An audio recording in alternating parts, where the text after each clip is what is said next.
Hey guys, I'm Aleister, And I'm Alseia. and this is the Absurdium Podcast. Welcome to our third episode. How are you doing, guys?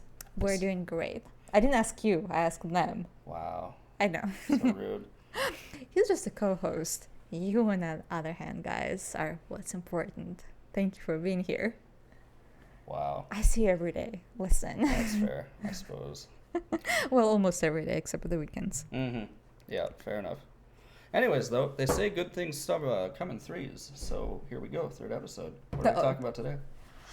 We are talking about our senses and how mysteriously untrustworthy they are. Like perception, that kind of thing. Perception. Memory. Yeah, especially memory too. Haven't really searched the Mandela effect that we're gonna talk about. I did a little bit on it. Great. So. Someone is prepared here other than me. I'm not that prepared, I feel like. But that's fine. Anyways, yes, we're gonna be talking about memory, perception, how our senses are not fully trustworthy, which is kind of sad. We'll touch upon that. Don't worry. And synesthesia. As well as optical illusions and whatnot. Yes. I got some stuff on that. Ooh, too, I so. didn't do research on optical illusions. See, I told you it's gonna be better when we do same research separately because you totally searched more than I did. Because I was very concentrated on the two topics and I forgot about everything else. Right. So I'm glad that you did something too. Well, I did what I could. I tried to help. Do you want to lead us off, though? I don't even know where to start, to be honest. Like, it's such a complex topic. Like, in the first episode and the second episodes, or shall I say, in our previous two episodes, it was easier because one of us did individual research and we were presenting it to each other. Now we both did similar research. We just didn't tell each other what we actually found. So now it's a little harder to like begin the topic of discussion. But you can go. I feel like you're way more organized than I am because I have just open tabs in my phone. Fair enough. All right. I suppose I'll start us off with probably what is the most famous kind of like perception anomaly, if you wanted to call it that, which is the Mandela effect. Which, how much do you know about the Mandela effect? Well, from what my understanding of it is wait, what did I just say? From what I understood is Mandela effect is when you believe you saw or experienced something, but it didn't actually happen the way you remember it. Right. Like it doesn't mean that it didn't happen at all. It just didn't happen in the details that you remember it. Right. Something might be slightly different. Yep, that's pretty much spot on. Okay. So the origin of the Mandela effect is Nelson Mandela, the former South African president. There was I believe it was, I can't remember if she was a journalist or just like some random person, but she started a website detailing how she had heard and believed that Nelson Mandela died in prison in the 1980s. Which he was in prison in the 1980s, but he was then released and went on to live a full life and died in 2013.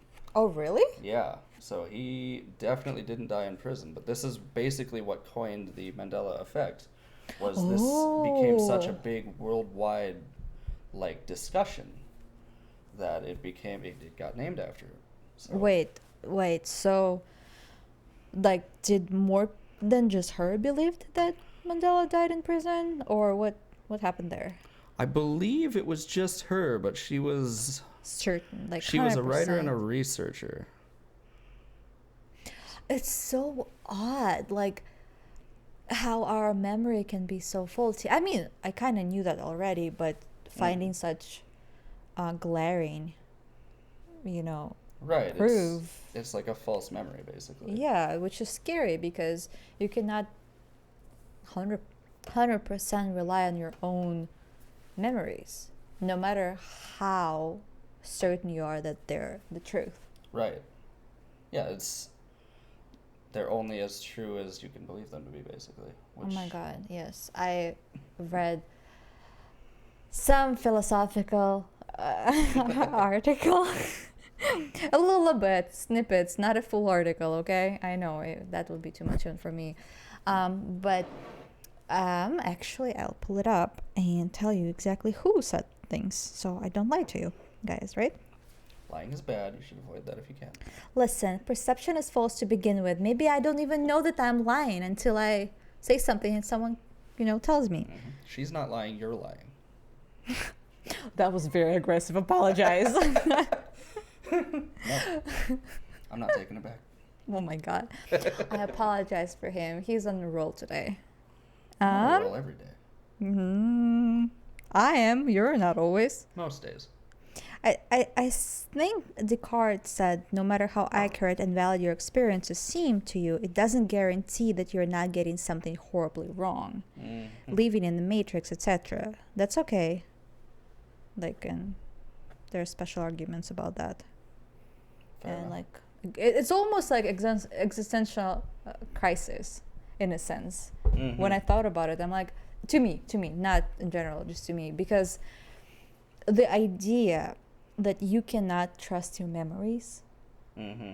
is bizarre. Or your vision, for example. I was more concentrated on the vision side of it rather than memory. Right. Because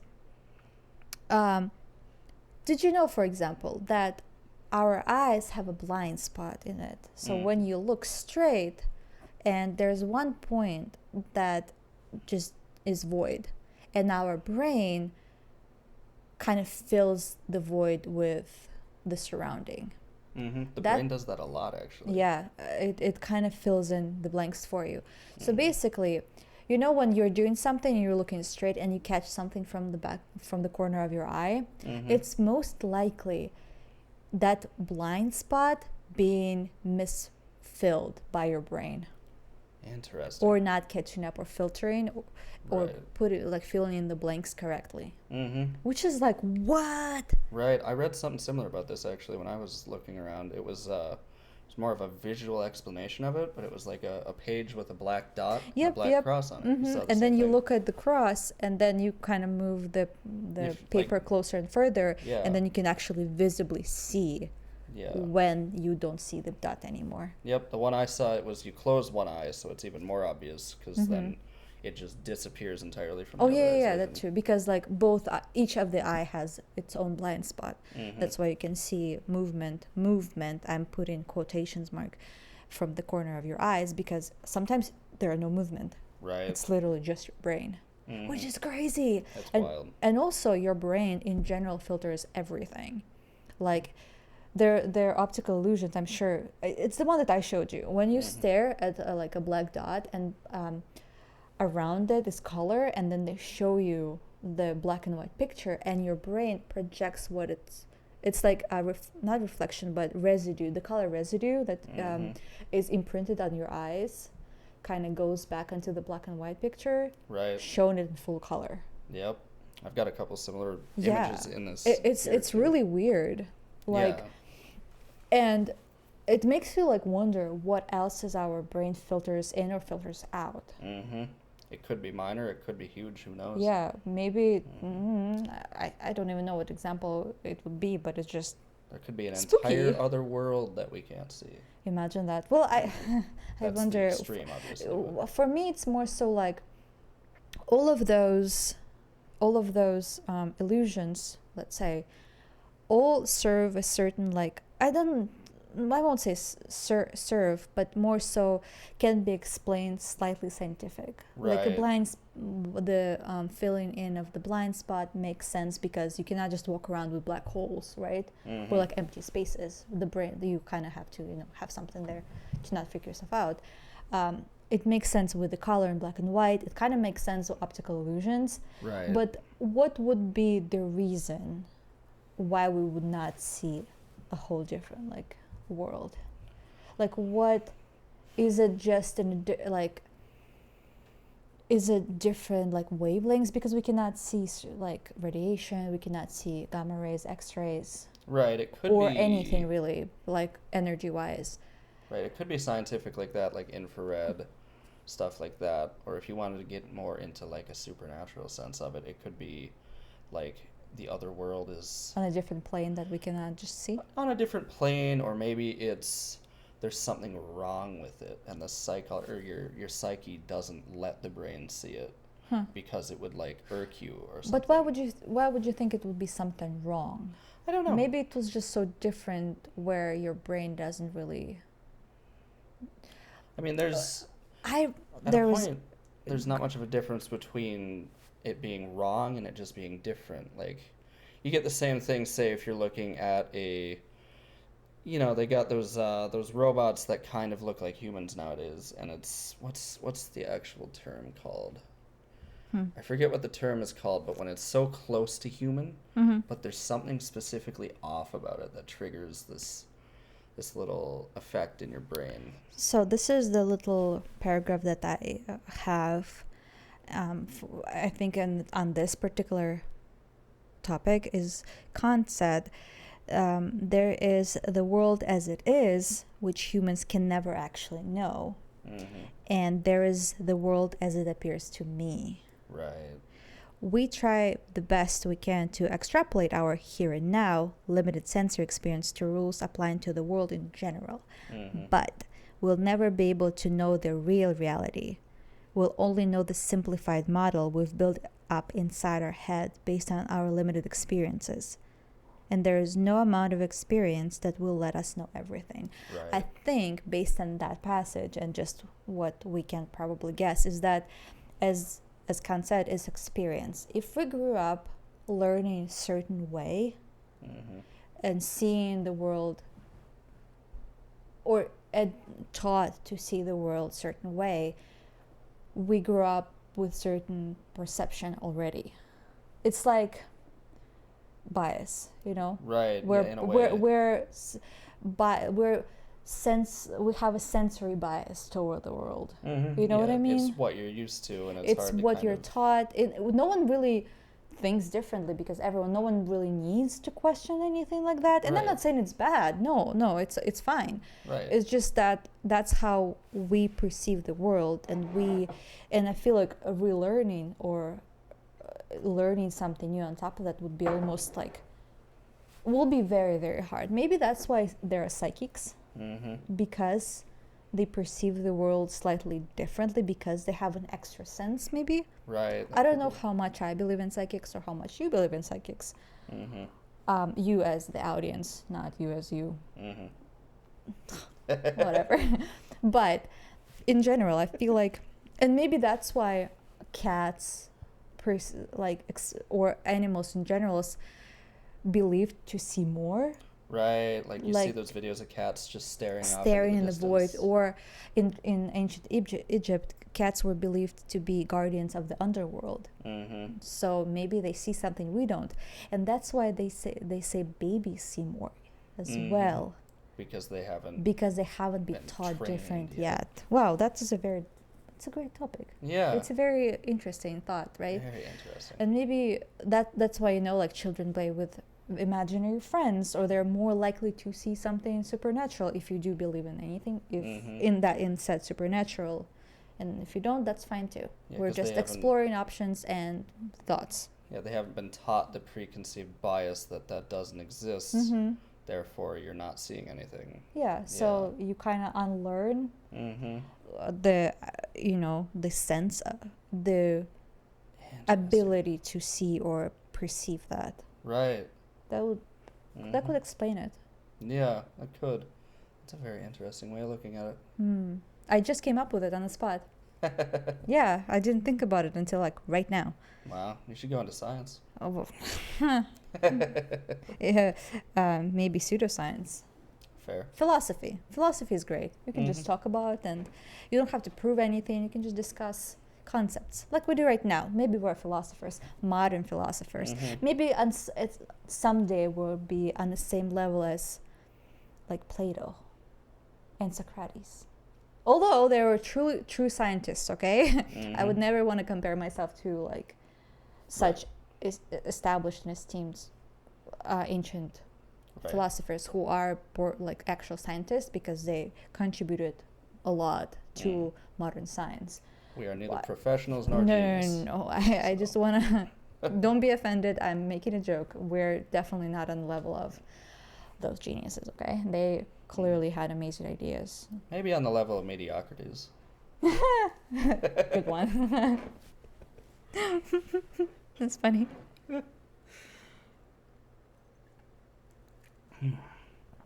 Damn it, the tea is getting cold. It's starting to grow on me, though. What, the tea or the... The tea. Oh, I thought the ideas, and I'm like, yeah. Mm-hmm. Did you add any sugar? Nope. No. I'm proud of you. I do have sugar. But well, I didn't know that was even a thing. No. Don't put any sugar in your tea. I didn't. Oh, I know. Anyways, yeah, so that's an interesting idea, isn't it? Mm-hmm. Where you kind of learn to perceive certain things. Right, yeah, it's like a behavioral thing in a way. Yeah. Mm-hmm. And there's another person, and I will tell you again now who, because I don't want to lie. I don't know how to pronounce this one. Carnades? That's the best my brain can come up with. Maybe. He said that it's basically impossible to know anything with certainty because you can never know how much you don't know, but you have to live life so just with what seems the most reasonable to you. Mm-hmm. So basically that's true. You will never know. Right, you can't if know what you you don't know or what you don't know, or if you experience things how they truly are. Mm-hmm.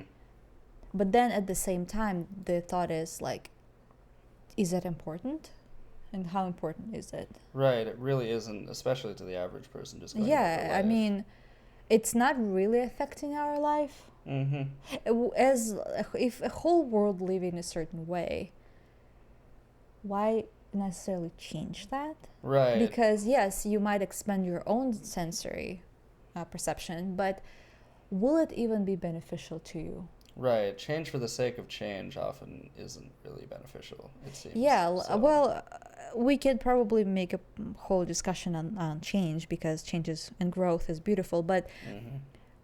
There has to be something driving. Historically, we know that people with abilities have harder time because they're perceived different. Right. And people don't like different. It's easy to put them in an out group. Yeah, and it's not just with, I don't know, extraordinary abilities. And it's in general. Mm-hmm. It doesn't matter what you're different in. Right. You're just different. Thus, you are different from the rest of the society. Mm-hmm. And society doesn't like different. No, unless you're really, really pretty. But even then... Someone will have an issue with it. No, well, people have issues with everything, so we cannot right. Really prevent that, because freedom of speech, freedom of thought. Oh, by the way, one of the philosophers, I'm not going to look back to, I have too many of them there on the phone, said that if you think about it, and for example, if we're in the Matrix, right? Mm-hmm. Or we are part of a dream that God is dreaming. There is also a theory like that. Mm-hmm.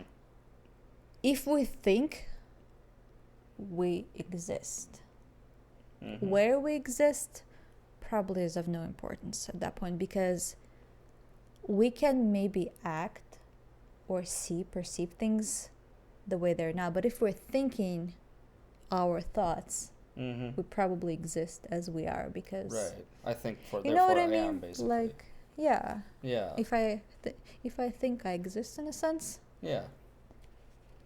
Who said I think, therefore I am? Now I want to know.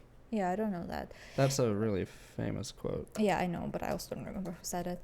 But also, like, what is the difference between me perceiving and thinking in the Matrix and me perceiving and thinking outside of Matrix?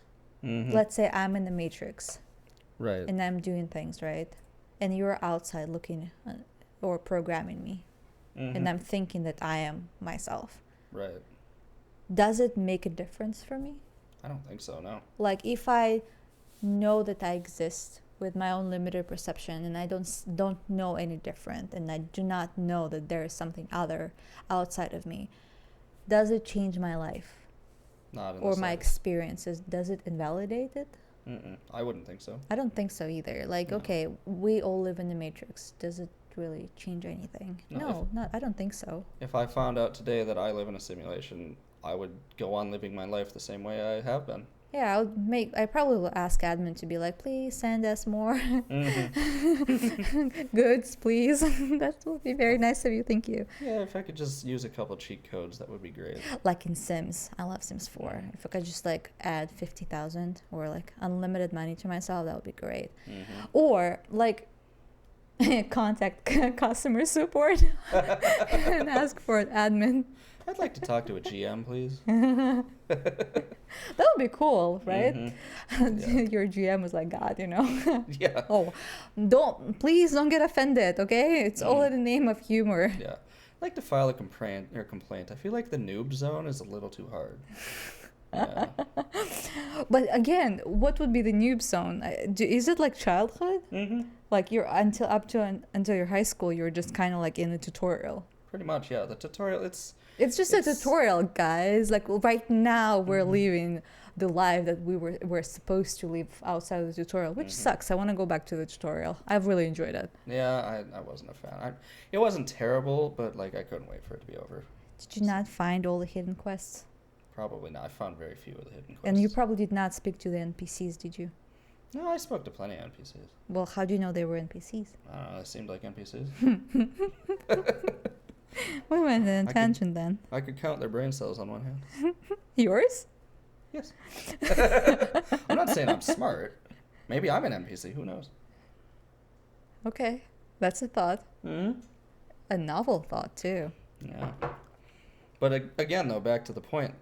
If we did find out that we were NPCs in a simulation, like, if I'm an NPC in a simulation, and you're an NPC in a simulation, and everyone else is too, we still all have to live together. So it's like a whole like plot of a novel, you know. If we're all NPCs, then there are players. Who are the players? Because you cannot have just NPCs. Someone needs to interact with those NPCs, like in games, right? So we have a player just among us, maybe multiple. I mean, let's be honest, it's probably the rich people. Well, maybe they're rich NPCs too. If True. you think all the like kings and emperors in games are NPCs, you cannot become any. That's fair. That's a fair thought. You're a traveler. You're the warrior. You're a magician, but you're not a person of power because that you can't. You just can't. You have to start from ground zero. Right. As a player. Yeah. At least. It's actually kind of similar to the movie Free Guy with Ryan Reynolds, although not really. Actually, that movie was very much not philosophical in any way.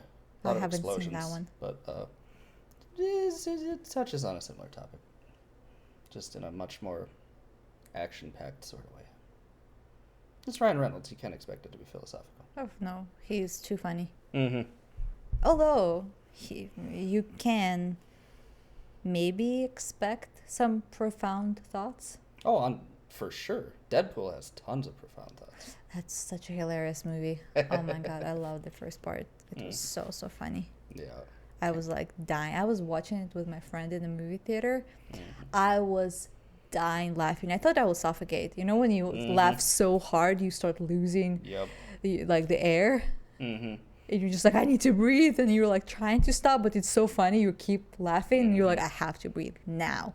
Yeah, that was one of the first movies that did that to me in a long time. So, it's funny. Oh, that was a very off tangent. Please add to my philosophical thought there. No promises.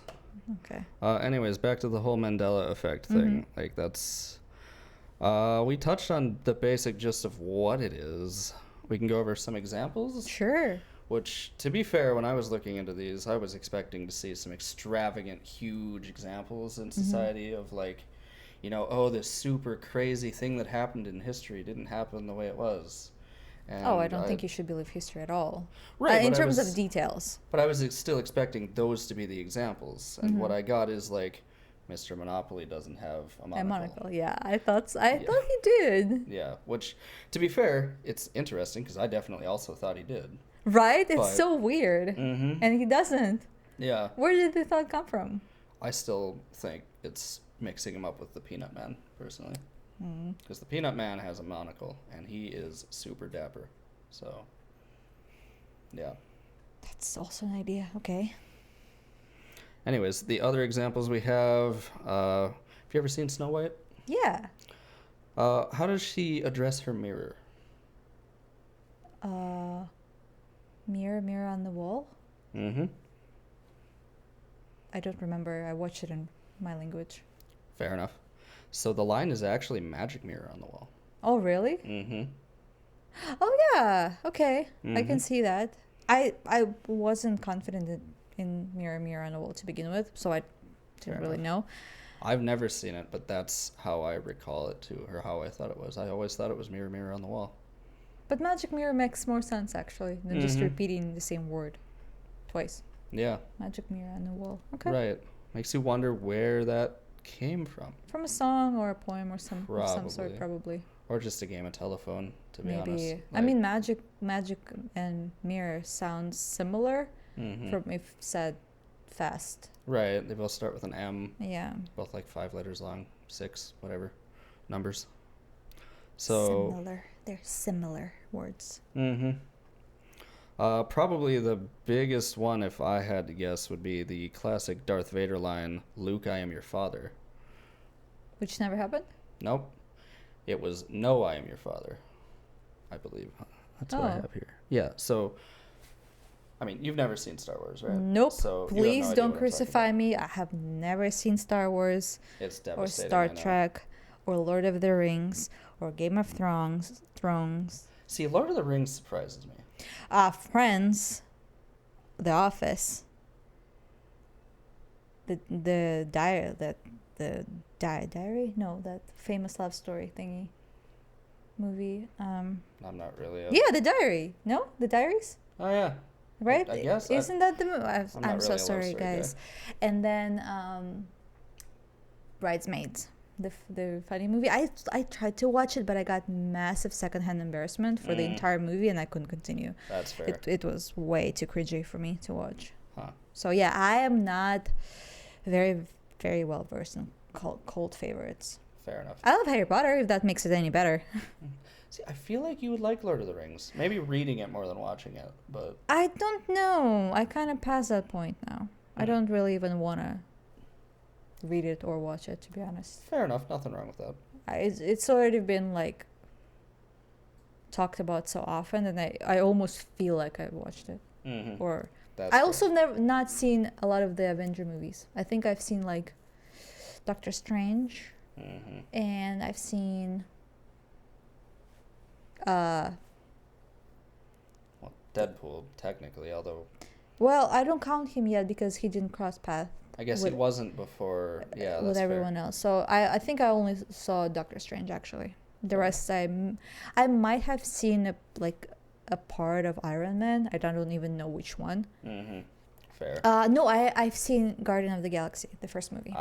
That's a good one to watch. Yeah, I think it's because it was in the movie theaters and my friend wanted me to watch it. Fair. So yeah, I haven't seen a lot of cool favorites. Mhm. I'm so sorry. Harry Potter though. I hope that redeems me in your eyes in in some way. Don't crucify her too much. I mean, you can. That's fine. I'm used to it. Don't worry, I'll get her to watch Star Wars eventually. Nope. Mm-mm. I promise. Nope. Nope. Nope. It'll happen someday. Please continue. Luke, I'm your father is not the actual line. Yeah, it is, "No, I am your father," because they're having a conversation. He doesn't just come Oh. out and say, "Luke, I am your Like, father." imagine he's just like, look, I'm your father. Mhm. It's, Just out of nowhere, no context. You're just like, what the heck? yeah, it's admittedly been a while since I've watched that movie, so I don't remember the scene off the top of my head, but yeah. Did you that's- believe it also said, Luke, I'm your father? So I've always known that it's not true, Okay. but at the same time, it always comes back to my mind that Luke, way. I'm your father. Yeah, it's Where weird. that came from, though? I have no idea. That's just, it's always how I've remembered it, even after finding out it was false, which was like years ago at this point. So, I'm just curious where it comes from. mm-hmm. Where does... I mean, okay, we can probably assume we just had collective hallucinations about the Monopoly guy. Right. That's fine. But, like, afraid... Well, mirror, mirror on the wall. Not just magic mirror on the wall. But, like, no, I'm your father and Luke, I'm your father are two different. Mhm. They don't even sound the same. Right. Fascinating. I don't know. Yeah, I don't know. There's a couple of different explanations for how the Mandela effect and similar like memory anomalies happen. Mm-hmm. So we've got, just the general fact that they're false, they can be false memories. They can just be recalled correctly. Mm-hmm. People don't have perfect recollection. Yeah. So we all know that. Like, we all forget things or we misremember things, stuff like that.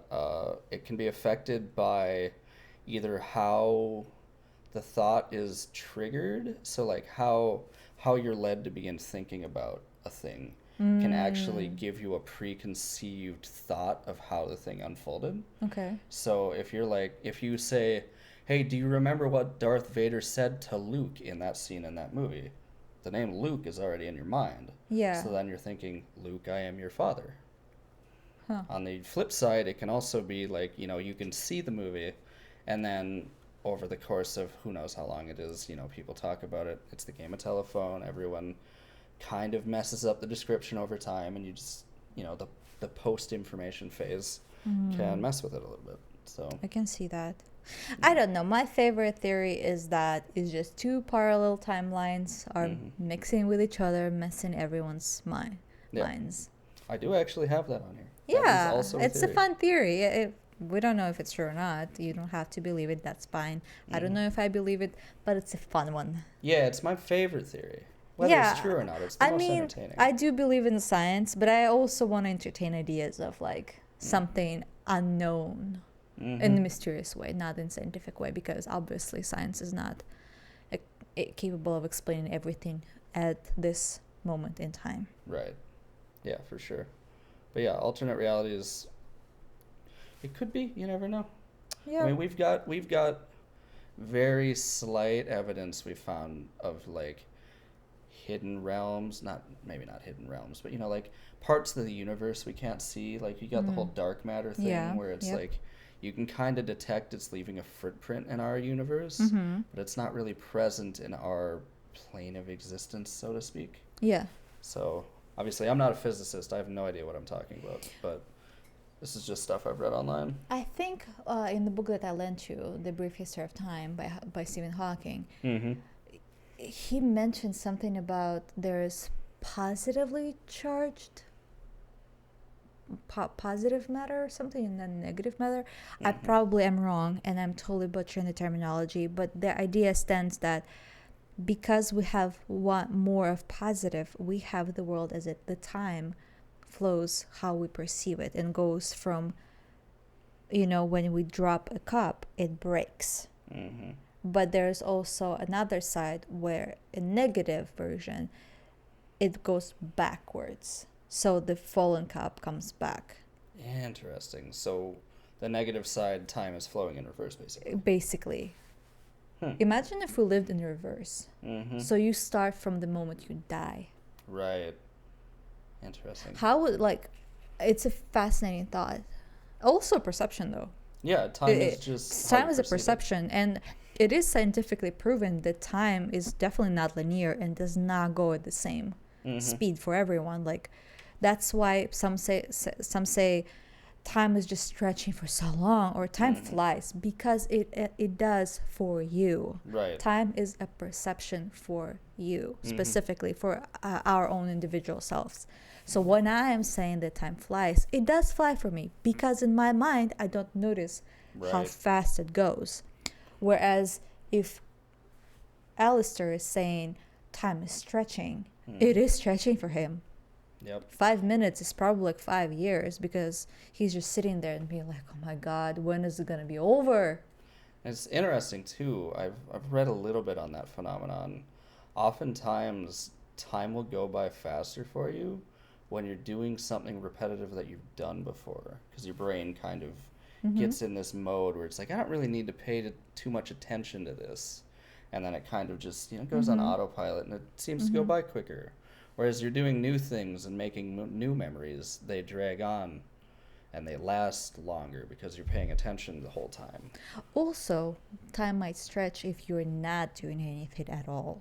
This is true. Because especially your brain is not processing anything, so it doesn't have way of measuring time how it usually does, through action. I feel like time is measured in action. Yeah, it is. Actions can be like little footnotes or like, little milestones that you can help measure time by. Because that's why, for example, for me, morning flies faster than afternoon. Mm-hmm. I don't know, for some reason my perception is that morning is shorter. Like work day is divided. It's eight actual working hours, but then I have lunch, hour lunch in between. It's exactly 4 hours in the morning, and it's exactly 4 hours after lunch. Right. So it's technically the same 4 hours. But for some reason, the hours in the morning for me seems like 2 hours, where hours in the afternoon seem like 3 hours. Interesting. It's an odd thing, or vice versa sometimes. Mm-hmm. It depends. I'm sure it depends on the day, but and how busy I am, obviously. So. Right. Yeah, that can have a big effect on it. Although I'm always kind of busy with something. Mm-hmm. Right. If I don't have actual work, I'm probably like reading something. Mm-hmm. You find a way to fill the time. Yeah. Definitely not just staring at the wall. No, actually, you know what? I've just read it someplace. I don't remember where. Probably Instagram. Obviously, all the valid and valuable research is done on Instagram or TikTok, because clearly that's the scientifically reliable material. Yeah, trustworthy. Right there. First-hand sources. Yep, you can cite it. Yeah. You can trust it more than Wikipedia, because you cannot cite Wikipedia. Kids do not cite Wikipedia if you're doing a research project. Okay. Don't cite TikTok either. No, we're actually joking. Please don't. Like, read at least. Actually, little hack. You can go to Wikipedia to look at the source notes. And there you can find an actual scientific papers that you can cite in your notes. Yeah, just cite the sources they cite. Yeah, exactly. But maybe do glance at the sources too, just because usually there are more information that you can, gain some valuable points in. Anyways, totally off the topic. What was I gonna say? Uh-oh. I forgot what I was gonna say. What we were talking about? I usually don't lose train of thought like that. Trying to remember. Time at work going differently depending on what time of day it is. And then we were going on to something else. I don't remember anymore either. Wow. TikTok, Instagram. Yeah, don't trust.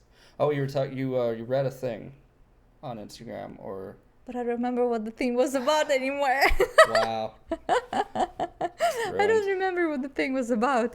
Anyways, I suppose if I remember, I will come back to it. But now I'm very curious, but it will not come back to me if I'm too concentrated on it. Right, we have to move on and just... Yeah, and just let it flow naturally and see if it comes back. Everyone's going to be so disappointed if it doesn't. I'm so sorry. Yeah, don't worry about it. It happens. Yeah. But let's talk about synesthesia, because that's a very interesting concept. That's scientifically proven. It is a neurological condition, I think, where whenever you experience a sense, another of your senses is triggered at the same time. Right, that's what I saw too. Yep, that's the basic definition in the most simplified terms. It's basically, for example, if you are reading something, the letters are a specific color, for example. Or if you're listening to music, you see patterns. Right. Or if you smell something, it's like visually something. I've noticed that a lot of the examples they used was kind of something visual. So some kind of sense that goes together with some kind of visual. Right, yeah, it's like... So if it's your hearing, you're seeing. If you're smelling, you're seeing. Yeah, the secondary is... It's not isolated to just seeing things or perceiving things, but it's just most common I've seen in examples. Which it's the most noticeable, so that yeah, makes obviously, sense. yeah. But also, it's interesting. I've read that there are other more unique ones that I never thought would be synesthesia either, where, for example, you're thinking about something or you perceive something, for example, reading or watching, and it gives you like sound in the background. Very interesting, doesn't it? Yeah. Like certain things, because it's specifically how they defined it and how they actually measure it, is when specific senses are triggered, trigger specific constant things, repetitive too. It needs to be the same trigger.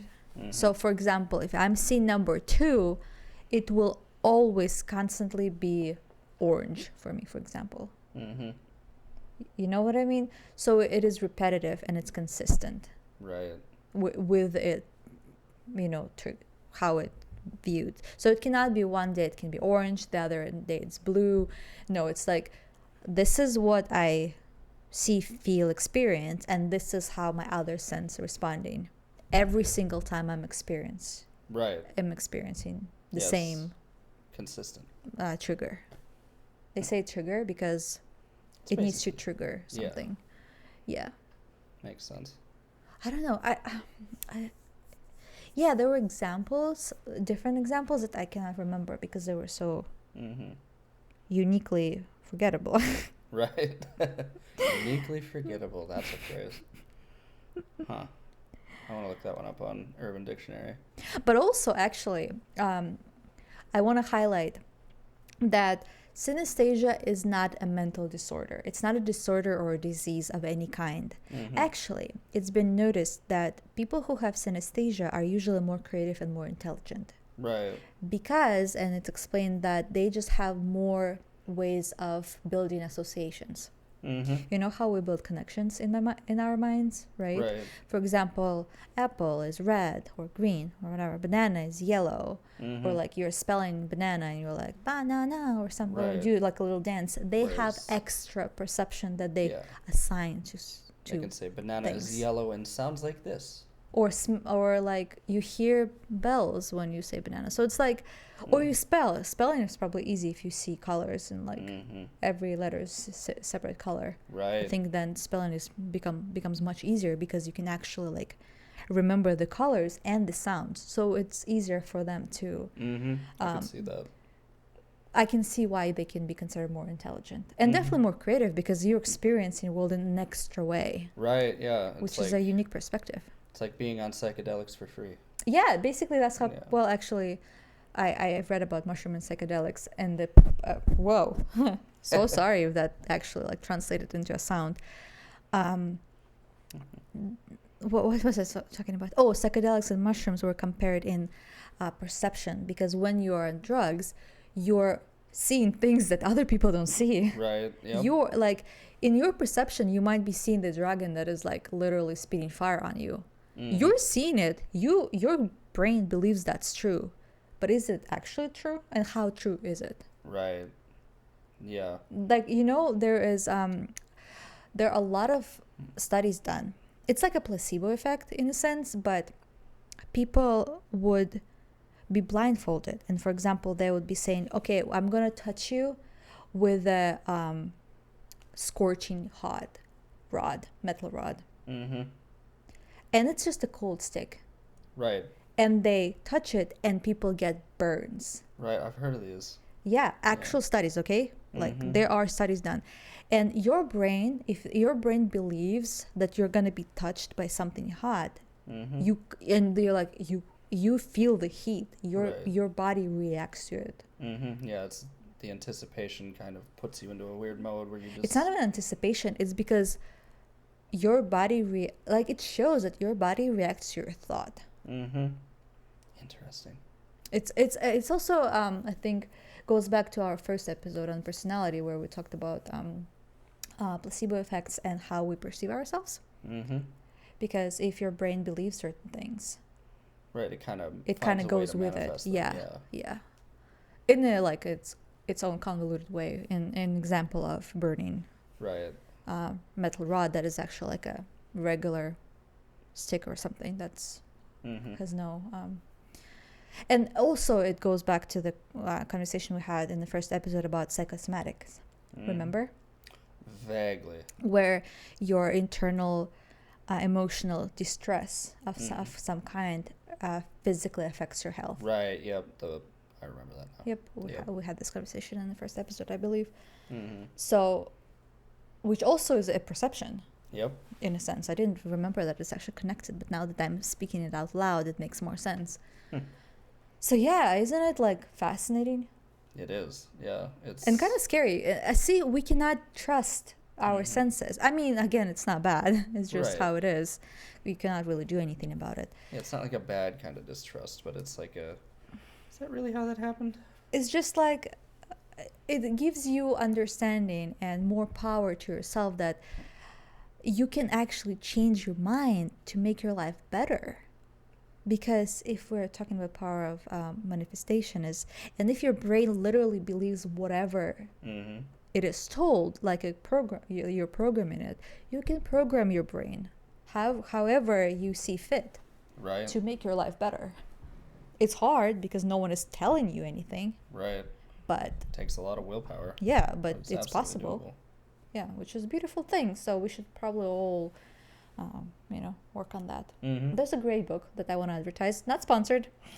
If anyone wants to sponsor books to us, please. I love reading. Mm-hmm. As do I. Reading's great. There is a book called What to Say When You Talk to Yourself. It's a great book. I think I recommended it to multiple people who read it already. And it basically points out how we are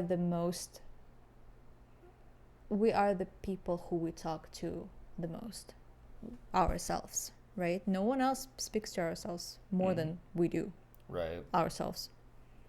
Does it make sense? Yeah. In your mind, you're always like, oh, what are you doing? What are you doing? Why are you doing this, you weirdo? Mm-hmm. Or other stuff. Wait, I'm We not the usually only don't one? really count. We're usually not very kind to ourselves when Right. we talk to ourselves, are we? Yeah, we're our own worst critic most yeah, of the time. yeah. So it's basically a book where it like helps you at least recognize that and bring awareness. Mm-hmm. Which awareness is a beautiful thing. It's half the solution. Yeah. Huh. That sounds like a good book. It is. Didn't I recommend it to you? You might have.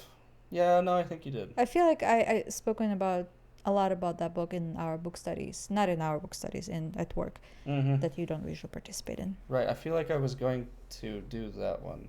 Oh, me and our coworker haven't spoken about doing the book club yet. Oh, fair. It's supposed to happen this month, and I have no idea. Uh-oh. We have to talk to.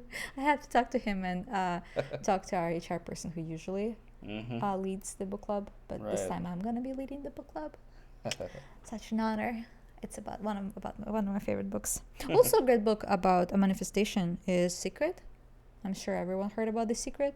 There's a movie, The Secret. There's a book, The Secret. So like, it's a great book and a great movie. So highly recommend.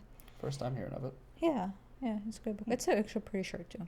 Right on. Anyways, then what were we talking? What were we talking about? Synesthesia. Oh, synesthesia. In general. In general, yeah. Yeah. I just go off tangents because it's such an interesting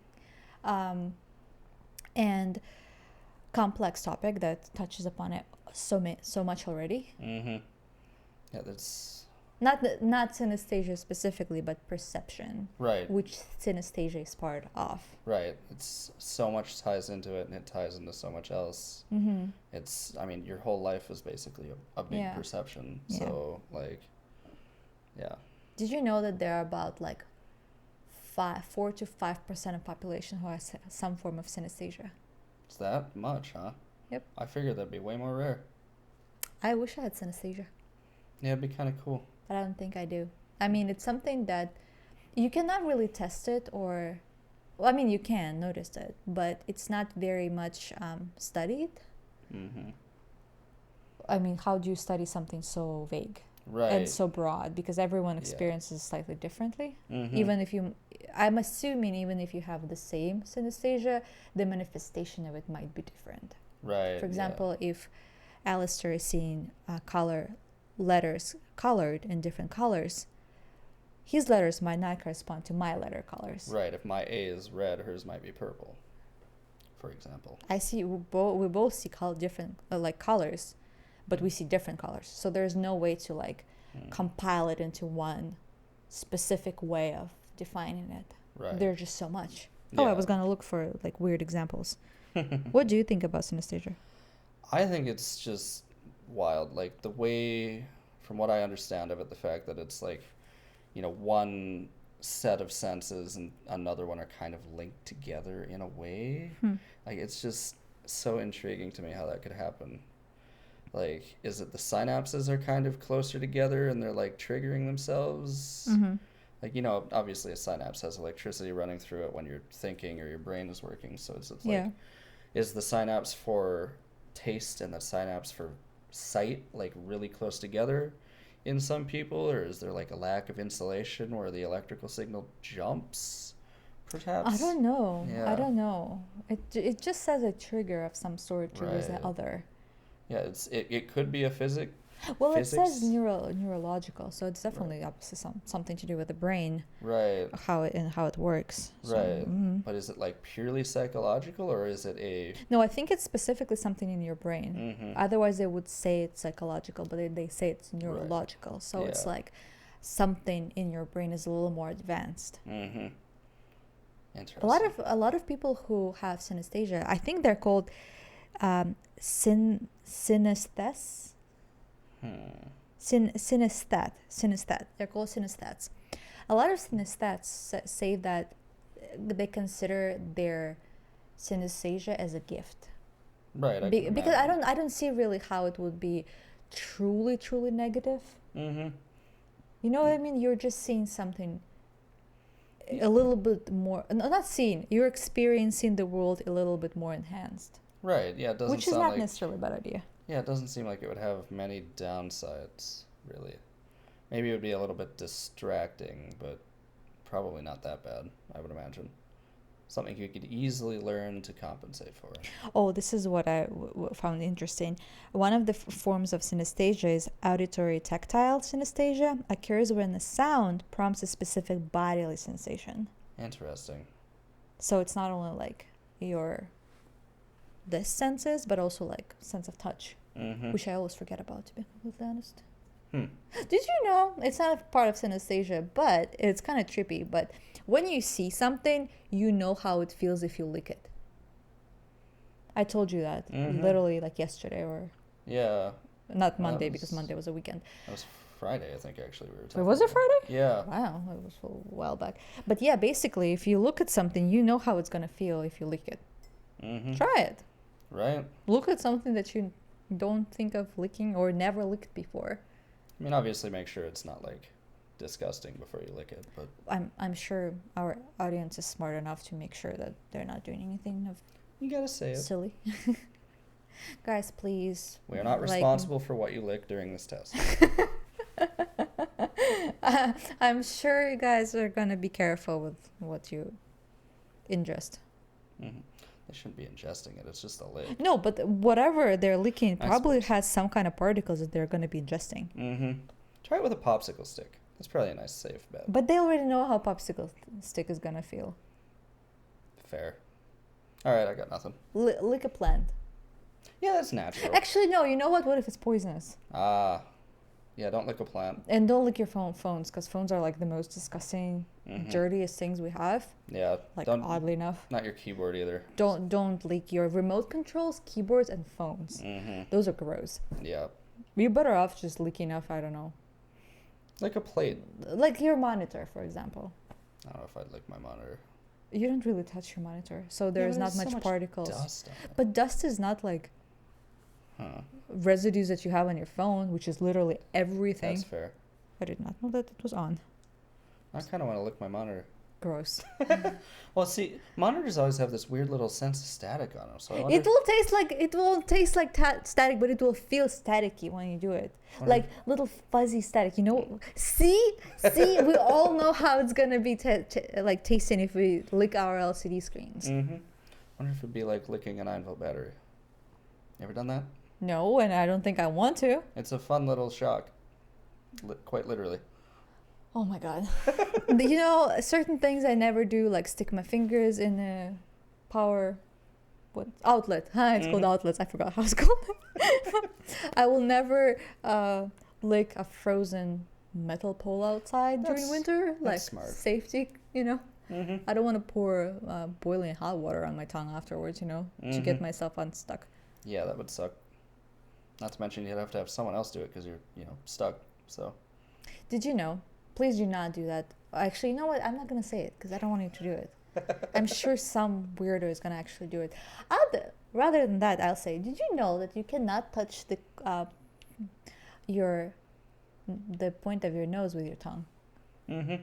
Well, certain people can, but an average you cannot, and you cannot lick your elbow either, unless you have abnormally long tongue. Then, props to you. Definitely heard of those ones. Yeah, like you can.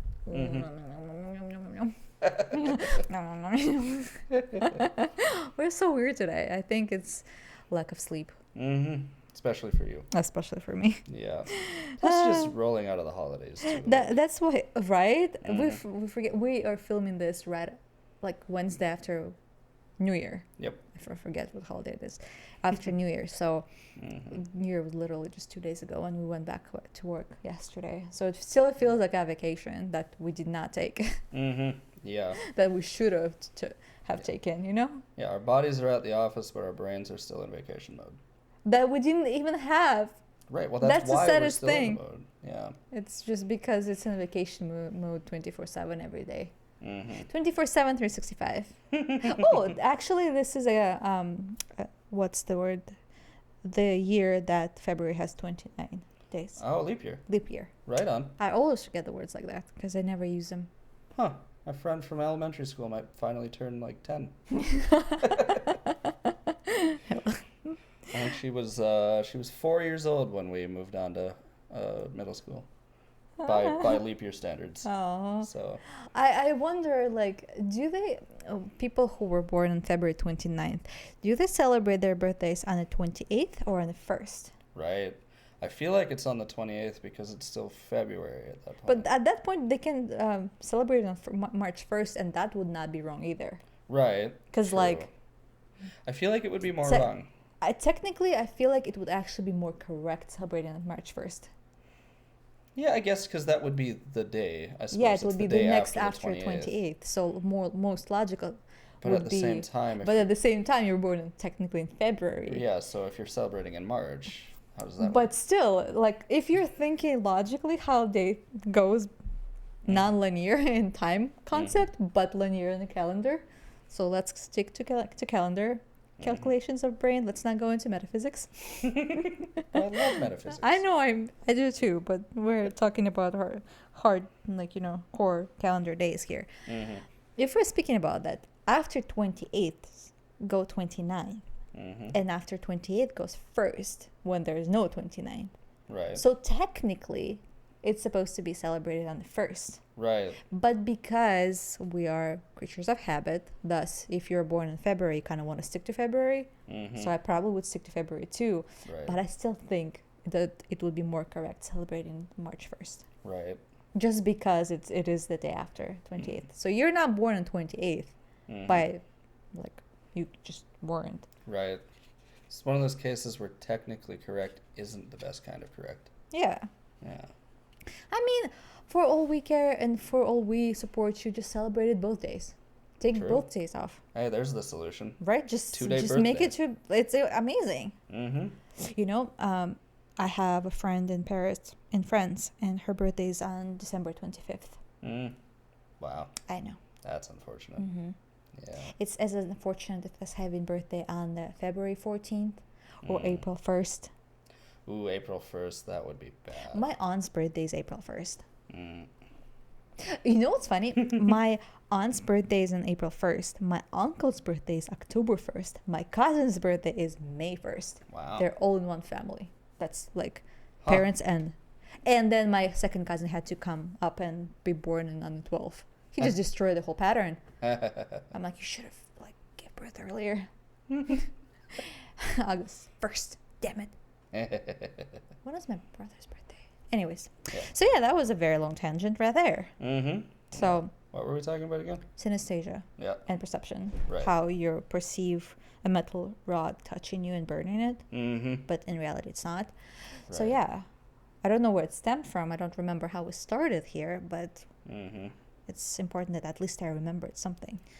What else do you have there in your notes? I know you had a whole... I have a lot of notes, but I actually wanted to mention something just right off the top of my head that kind of came up. Sure. So you ever read a book a long time ago Yeah. and then you go to remember it, Mm-hmm. and you remember it as if you watched it as a movie. Yeah, I do. I Mhm. do. Yeah, It that's actually happens to me quite often. same. Yeah, Yeah. that's a very interesting occurrence that I feel like kind of fits into this. Maybe it is a little synesthesia, Mm-hmm. but I feel like a lot of people who read books can associate that. Right, because like as you're reading it, you're picturing it in your head. Yeah. And that's the memory that sticks. You with know you, the so- worst thing is when I want to I want to rewatch that movie, and then you realize Yep. it was a book, and Yep. you're like, oh no. Been there, done that. Like, I really wanted to watch this great movie. For me, it's actually quite annoying because I have English is my second language, if you couldn't guess already. So I read both in English and in my first language. And sometimes I want to reread something, and I'm like, well, I'm 100% certain I read it in this language. And then I look everywhere, and I'm like, but I'm quite sure it was this language.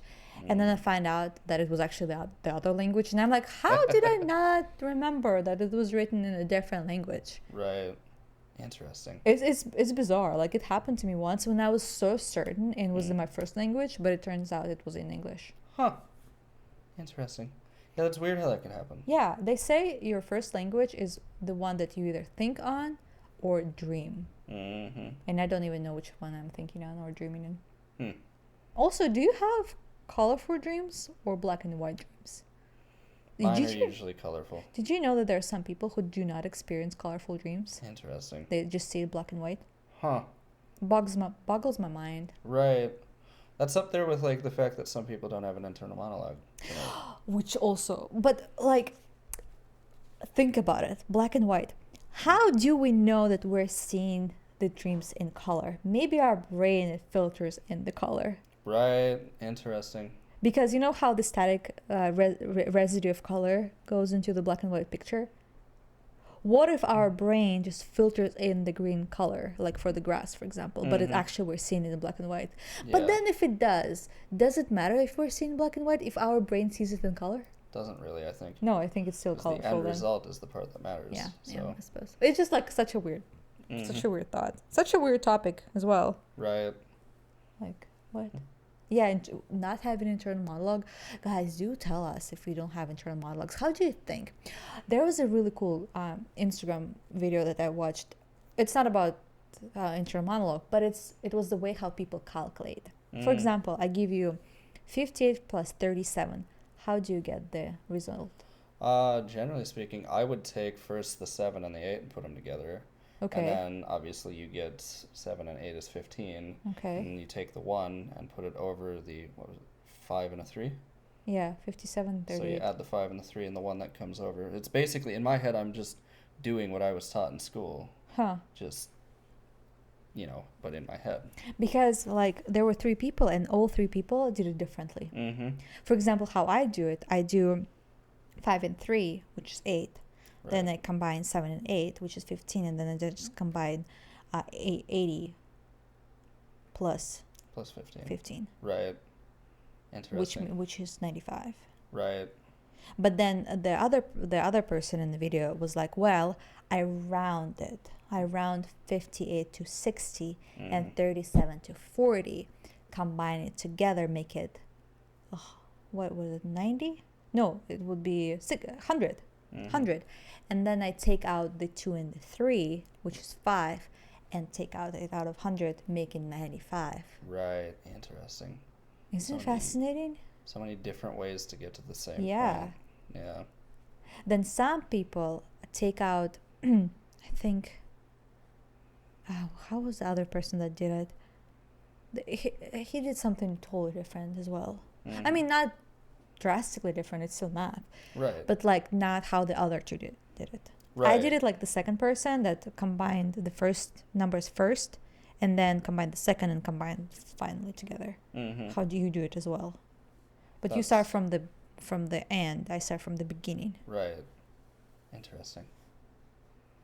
So many different ways to skin the same cat. Yeah. Mm-hmm. What I the knew that heck? good reaction.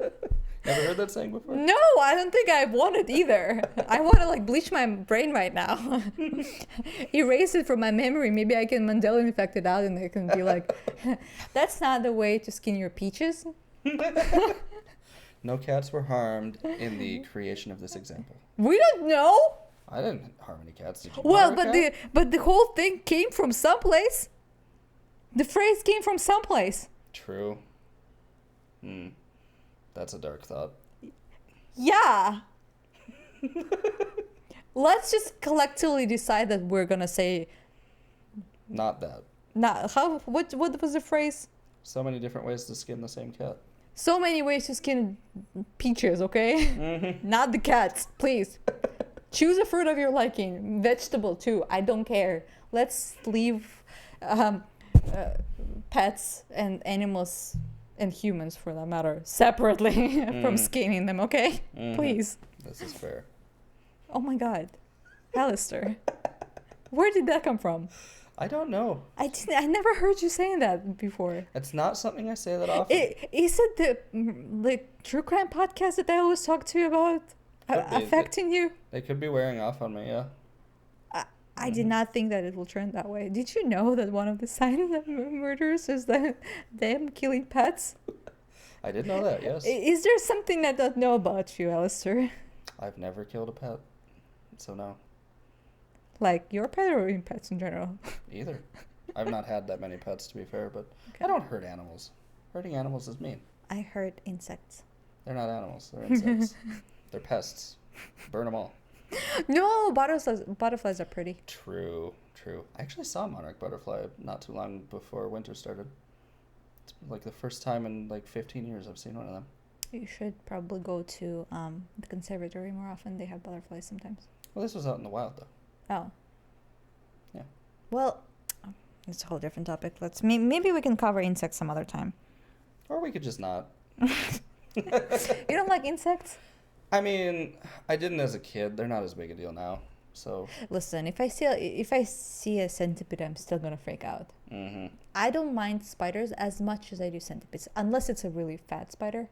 That's fair. Like daddy long legs are fine. Because they're so harmless. Like sometimes I accidentally vacuum them. I just don't see them. Okay, they're in the corner. Just don't be where the vacuum's gonna be. How did we get from synesthesia to spiders? Tangents. Let's roll back step by step and go back to our main topic. I don't want to talk about poor spiders that I murder in cold blood. Oh, fair enough. What else do you have there? So, I feel like I've talked to you about this a little bit before, but have you heard of the experiment? I found the name of the guy who actually did it, George Stratton. So this is the experiment where this guy, he was a famous, like, psychologist? Yeah, he was famous in psychology and evolutionary biology back in the late 1800s. He created a pair of glasses that he wore that inverted his vision. So they would both flip it left, right, and up and down. Yep. And after wearing them for a certain amount of time, he discovered the brain adjusts for it. Yeah. Yeah, so I think he wore them for 8 days straight, which this is the 1800s. This wasn't just on this, neat little pair of glasses. It was like a whole ass helmet. Yeah. With glasses that flip your vision on it. He wore this thing for 8 days, super committed to his experiment, and his brain adjusted for it, and he was seeing right side up again. So that's interesting that you can kind of train well, I guess you're not training the brain. The brain is compensating in a way. I suppose, yeah. Mm-hmm. The thought makes me nauseous. Right. To be honest, like just thinking that I have to go upside down makes me nauseous. Just like thinking about it, and I'm not even like seeing it. Yeah, I think after a couple of days, he was already kind of getting used to it, and then it took the full 8 days for it to be completely natural for him. And then on the flip side, when he took it back off, I think it said that it took a couple hours for him to kind of be able to see right side up again. So it reverted quicker, but the left-right thing kind of persisted, where when he would he'd want to reach out to something with his right hand, his left hand would actually move. That is so trippy. Yeah. So trippy. But like, what if right now we're walking upside down? Right? What if we're in Australia? Well, I think we would know if we're in Australia. Yeah, our toilets would float backwards. But then again, as I said with the perception, and if everyone are seeing the things how they are, it doesn't really matter if it's actually different. Right. At that point, if we're all committing to the same lie, it becomes the truth. Right. That sounded profound. It is kind of. Wow. Yeah. If everything's a lie, nothing's a lie. Exactly. That's probably not quite how that works. But anyways, yeah. Well, no, if like everyone sees it the same way, and if it's not true, at that point it doesn't really become. Right. I mean, it becomes relevant if it's actually like relevant and will better your life. But if it's not, like, so what? We're walking upside down. Is it gonna change our life? I'm sure our beds are not gonna fall from the sky. Right. The realization is not gonna change anything. No, our beds are still gonna be stuck to the ceiling. It's gonna be upside down, and we'll have to perceive it a little differently. See, I feel like even if we found it to be true, it wouldn't change the fact that that's how we're still perceiving. Yeah, no. So unless suddenly you see a different. Remember that optical illusion about the dress, guys. You probably know about that dress. Oh, remember that famous dress online that was in what 2017, 15, 16? I want to say 16, but really I feel like time ago. I feel like we were still in school. It was 14. Let's not expose how old we are. We're ancient. Oh, shut up. No, we're not. We're not Gen Zs. Thankfully. Oh, come on. It's not too bad. I'm still trying to relate to my brother who uses all the modern slang that I'm not familiar with. Fax, no printer. Oh, my God. On God. That one's not even that weird. It is weird. I don't know what it means. I don't either, but I definitely don't know what fax, no printer means. Period. Spelled out, mind you. Yeah. I don't know. Anyways, I lost the train of thought. Why did you distract me with whatever you were distracting me with from the thought that was obviously very important and very profound, like everything I say? Yep. The dress.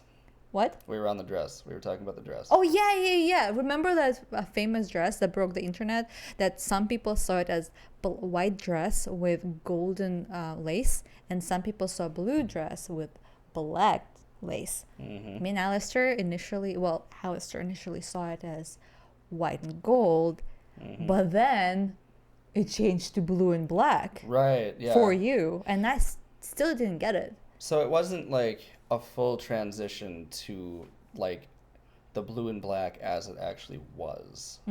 It was like I stared at it for a while, and the hues started to shift a little bit to where the white was a little bluish. More than a little bluish. It was like blue-gray. And the gold it started to look like... You ever seen like a burnt or overexposed photo where the black is like kind of burnt looking? Yeah. And a little orangish? Yeah. That's what the gold started to look like. Huh. So...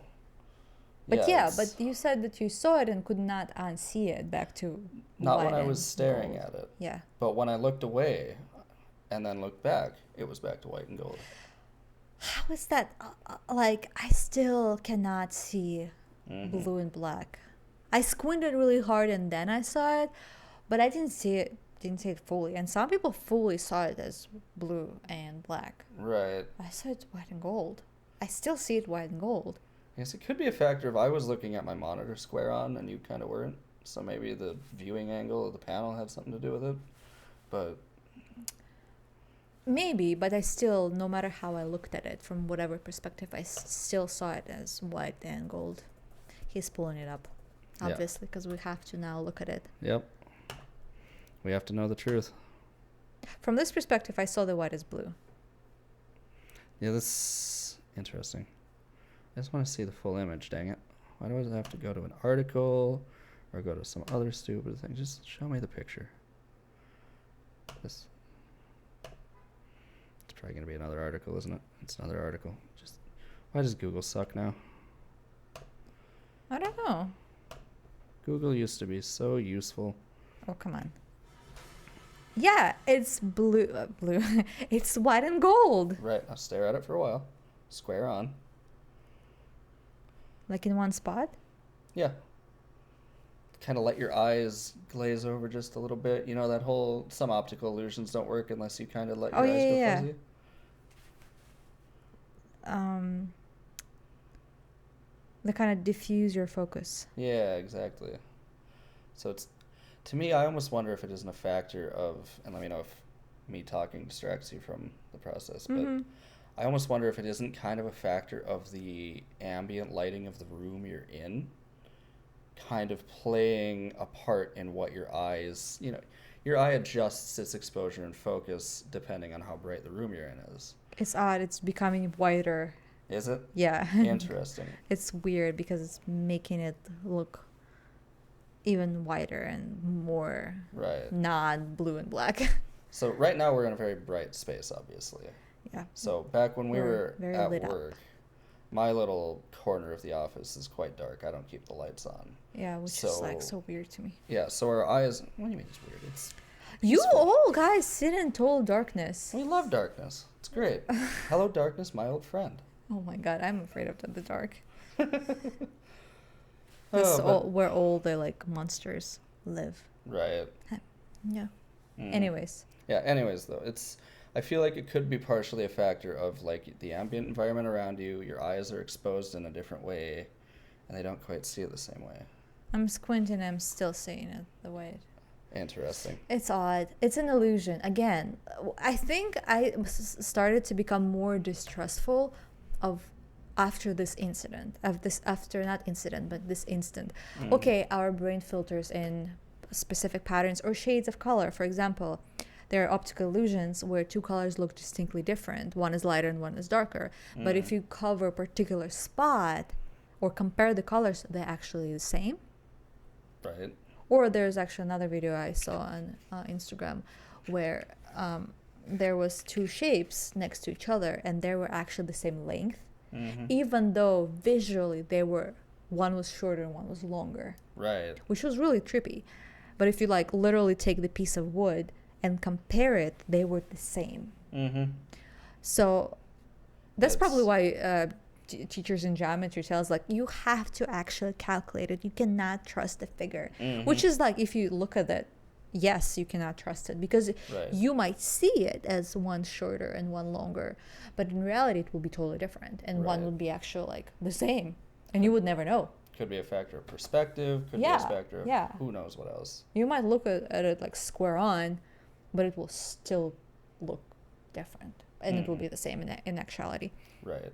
So I didn't even mind that because that's just the perception, right?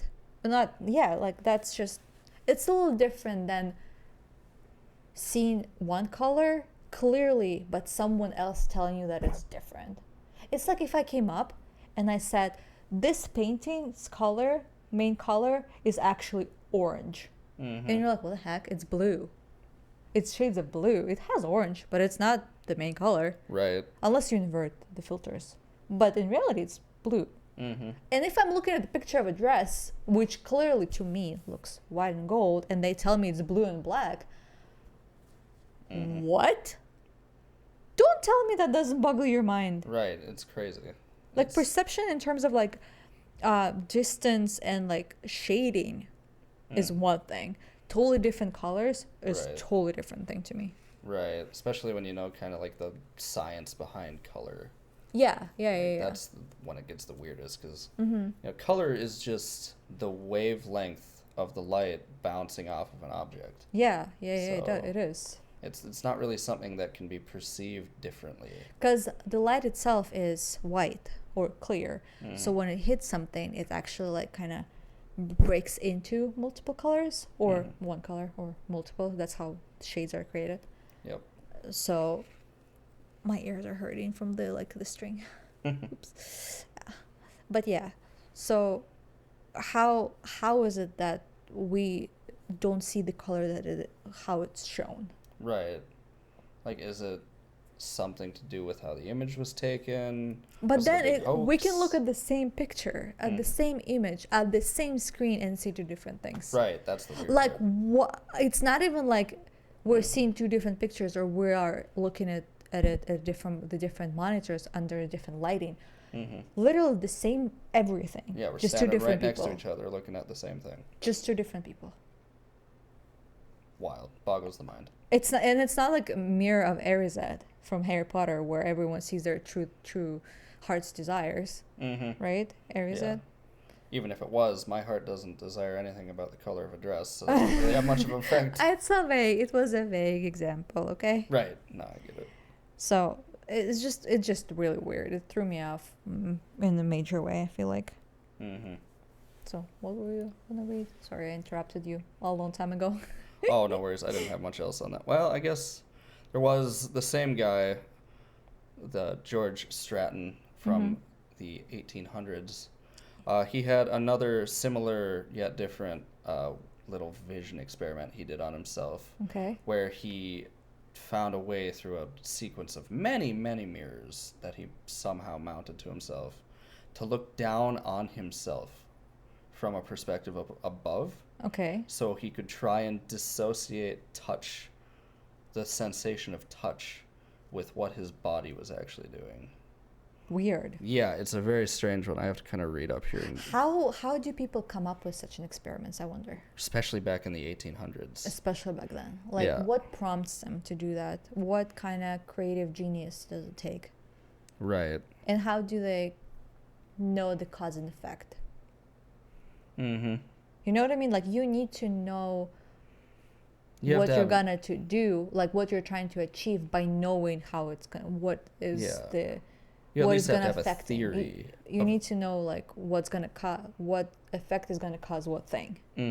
If that makes sense. Right. It took a second for me to process how to properly put it into words. But you kind of have to have an expectation already of what the experiment is going to produce. Exactly. Otherwise, like, and how do do you they think of know it? that? Yeah. How did he know that he can dissociate, and how does he know that he can dissociate from touch or that sensation? Like, what prompted it? I'm just curious to know the train of thought that brought him to that idea, because he clearly thought about something. Right. If he put enough time and effort into actually building out the whatever he did with the mirrors. Right. And spend enough time, especially with the glasses too. If that's the same person, you said, Yep, right? same guy. Yeah. Same guy, same lab. So basically, like, this experiment was to disassociate, as I said, the feeling of touch with the sight of seeing yourself touching something. Yeah. And the way this one worked out is it did disassociate to the point where it kind of felt like he was having an out-of-body experience even. But only if he was being kind of, like, casual about it. If he thought logically, like, if he put mental effort into, I'm touching this, the illusion kind of died. Well, that makes sense, because you're thinking about your brain is concentrating on the... It's kind of like when you're trying to dissociate, your brain is not concentrated on sensation, so it's easier for the brain to ignore it. But if you're thinking about it, your brain like will kind of link that perception. Right. Again, this is probably the same way when you blindfold yourself and tell your brain that this is what's happening. If you're concentrating, you're telling your brain that you're expecting something to happen. Yeah, it's probably similar, for sure. In a sense. In a weird sense, it's probably that. I don't know. Yeah. It's in the realm of the topic that kind of breaks my brain a little bit. If I think too much, I start to just wobble in the ideas and not know what's going on. Right. If that makes any sense. It's a complex topic. Right now, my brain perceived my phone buzzing, and it's not true, because actually my phone is not on silent mode, so you would hear notification. And I feel like it's, the phantom buzzing on like some kind of vibration. I get phantom buzz all the time, even when my phone's nowhere near me. So. Yeah, you see it on the table, for example, and you clearly see it's not doing anything, but you still feel some kind of phantom vibration. Yeah, interesting. Oh, like, did you know that people who have their limbs amputated can still feel sometimes the phantom limb that was cut off? Interesting. It's not always in a morbid way either. Right. It's not necessarily phantom pain, but they can actually just feel their hand or leg, like they can move it. Yeah, they still like perceive bending their fingers. Which makes me wonder if it's a hand, if it's a leg, for example. If they're too, if they're casual enough, could they still stand on it without a second leg? Would their brain like, are you trying kind to of visualize and manifest the? I don't know how to explain. You know. Like, are you saying would like their other leg and their balance kind of compensate in a way that'll keep them up? Like the brain will be quite certain that they're the second leg there still, and they can actually like walk like normal, in a weird way. I don't know. Probably not, because probably like not. you physically don't have it. But I wonder if you will be able to like experience like you have it just standing, like as you said, balancing it out. Right. Possibly. Hard to say. I don't know. Yeah. Can't say I ever really want to find out firsthand, but Oh yeah, no, not something I wish upon to anyone. yeah. Yeah, for that matter. But it's an interesting idea. Mm-hmm. It is an interesting concept.